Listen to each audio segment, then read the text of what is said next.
All right, everybody, welcome back to Outdoors with Big Matt. I'm your host, Big Matt.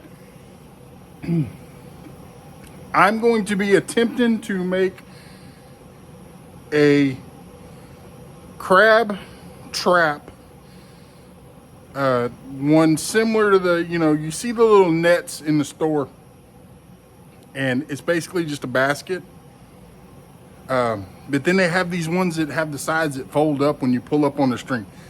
That's what I'm going to attempt to make, is one of those.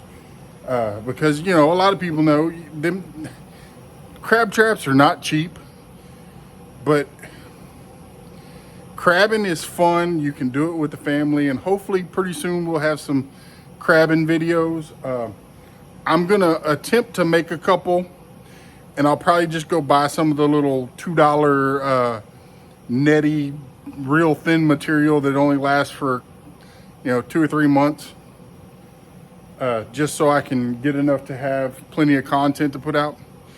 But the ultimate goal is Mall Male Crisscross Dreams has asked if we can go get her some blue crabs. So we're gonna try to go get her some blue crabs. Y'all stay tuned.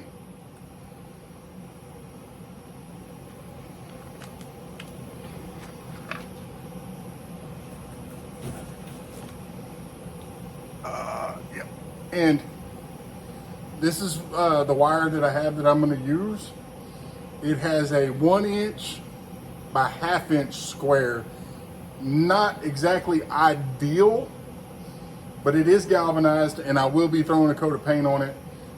If it works good, I'm hoping to have it for a while, but the first thing I'm gonna do is I'm gonna cut out 2 squares, 12 inches by 12 inches, and then I'll determine the height that I wanna go, because it ain't gotta be very deep, because it'll have wire on the top, wire on the bottom, and then the doors will kind of pull up when you pull the strings, so they won't be able to just run out, get out. So let's get started with cutting this little access piece off.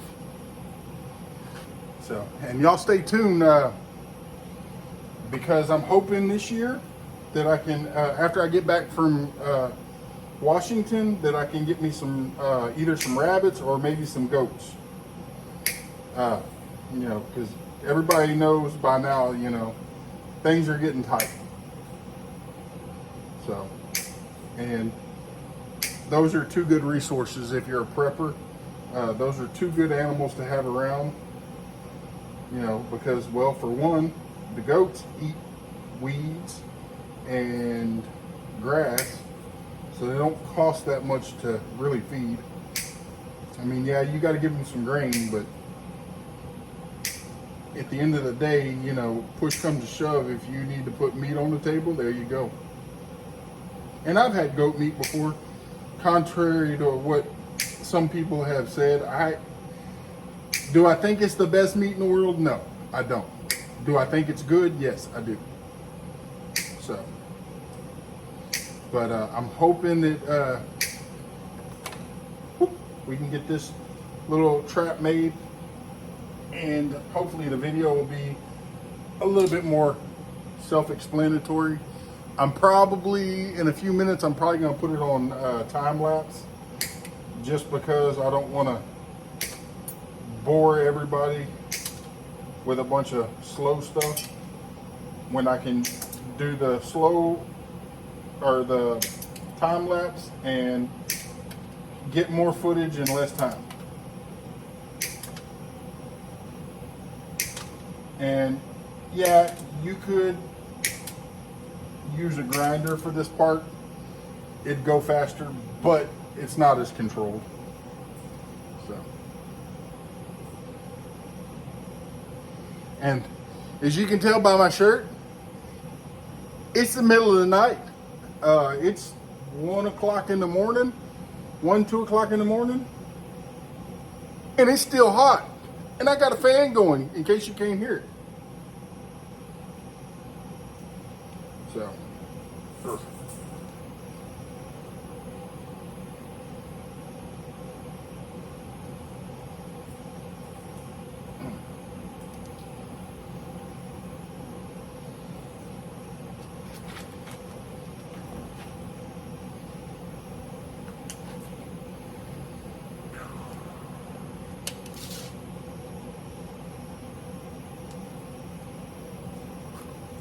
And once you determine where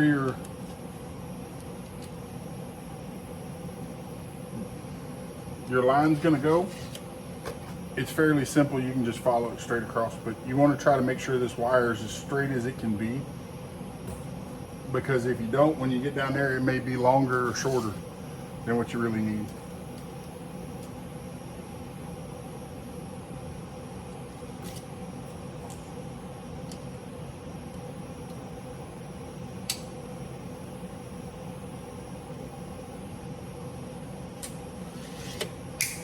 And who knows, maybe one of these days we can get Devil Dog out and go do some saltwater fishing. Maybe meet up like at the Texas City Dike or something. And we can just go have fun, do some fishing, crabbing.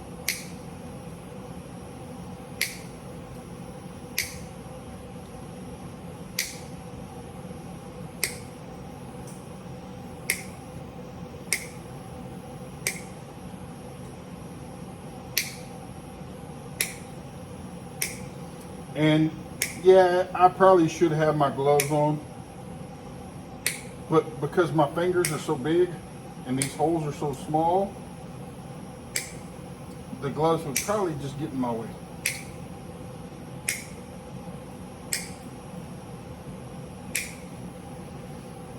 So, all right, we got that cut.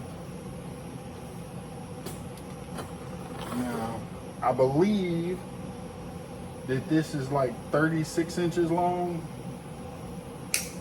or something close to that. And as you can see, there's a couple spots here. And you see how there's wire here and there's not wire here. It's crabs. I mean, if it's small enough to go through that little hole, you ain't gonna be able to keep it anyway. Because here along the Gulf Coast of Texas, minimum length, I believe, is 5 inches. So, yeah. And nope, it's 30 inches. So, I'm gonna do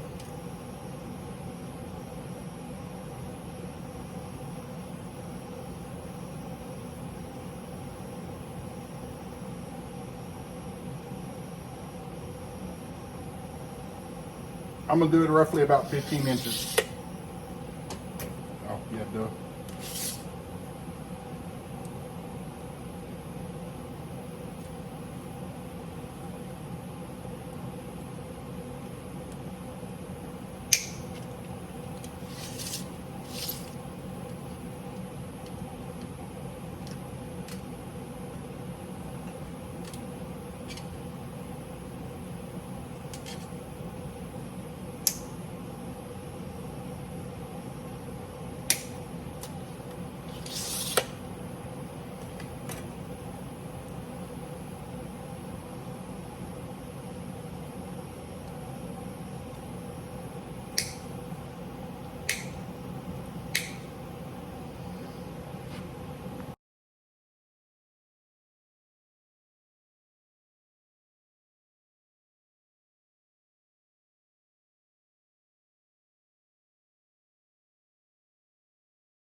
All right, everybody. At this time, I'm gonna go through the list of what you're gonna need.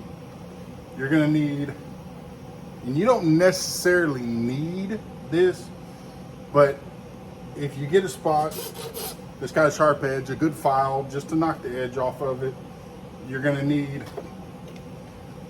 a decent tape measure. You're gonna need a couple of good pair of cutters.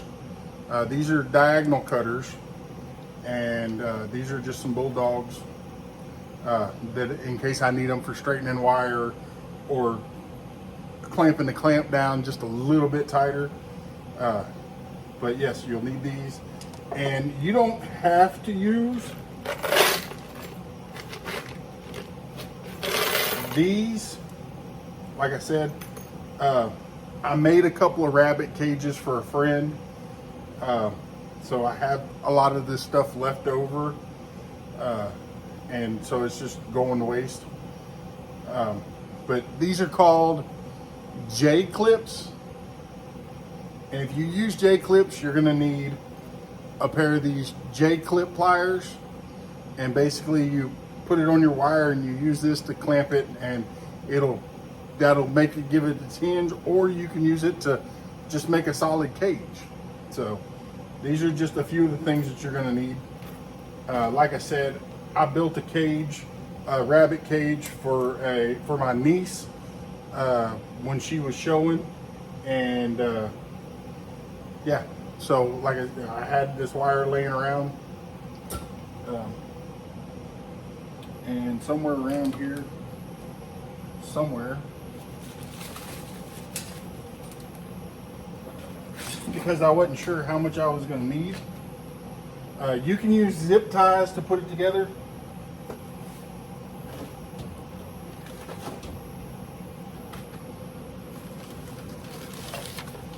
You know, obviously not this size zip tie, but you get the idea.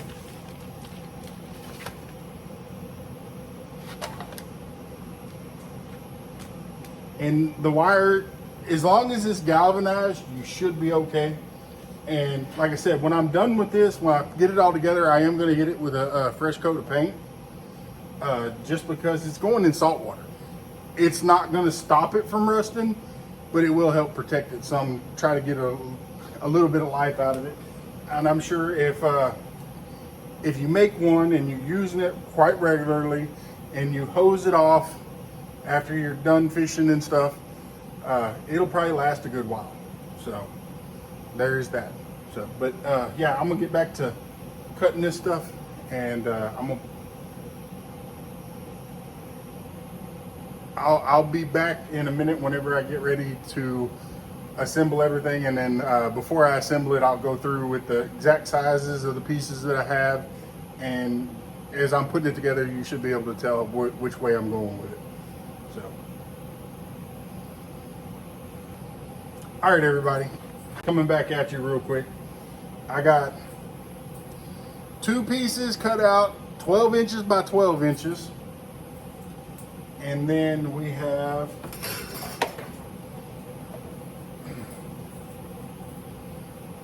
4 of these that are 12 inches by 14 inches. And that's 4 of them. So, and there's no real rhyme or reason why I did this way. I just figured a little less cutting, if I'm gonna be honest with you. But we fixing to start putting this together.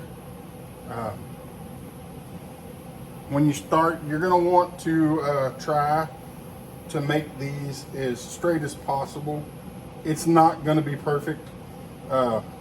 About the only way that you'd be able to get it perfect is if you had a piece of plywood or a couple of boards to put on top of it and kind of beat it down against something hard.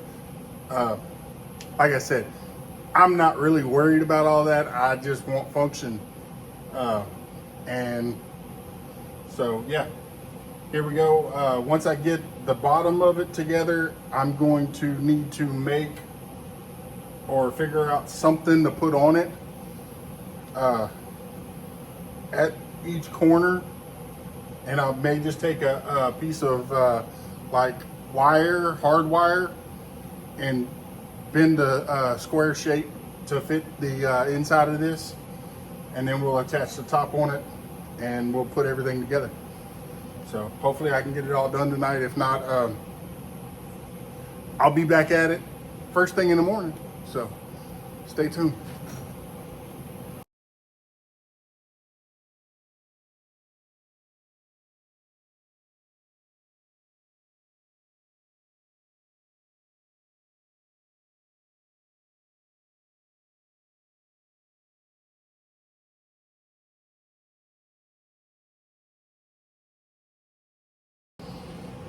Hey, for all you hunters out there, you can also do this same thing to put on the bottom of your deer feeders to keep the raccoons and squirrels from getting all your deer feed. Just putting that out there. So, I mean, as you can see, it makes a pretty good little basket.